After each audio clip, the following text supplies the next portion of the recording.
Второй день игр Дагына Тутумергир. По мосте готовится с левой стороны Артем Варданян, Намский Луз. И в дальнем плане Дилустан Наговицын, Горный.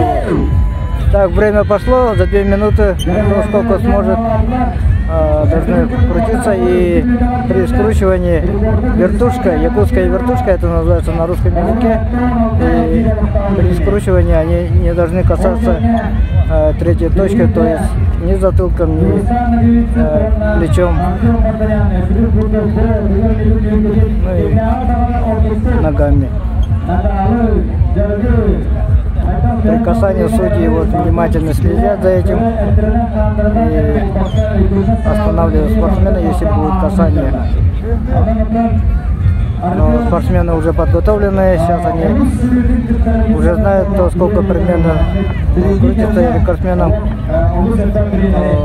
в свое время был Вячеслав Дьяконов, но потом, по-моему, Алексей Уваровский превзошел этот результат, и где-то порядка 76 кругов за 2 минуты они делают.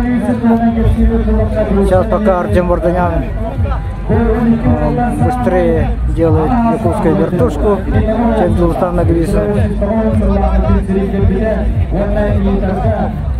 Но это пока еще ничего не означает.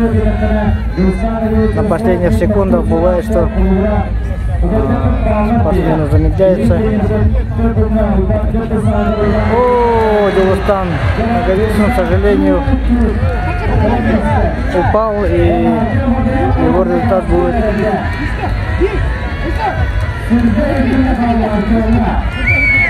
не очень хорошим. К сожалению, для Дилустана Наговицына он коснулся. А Артем Варданян продолжает. Ему остается где-то около 10 секунд.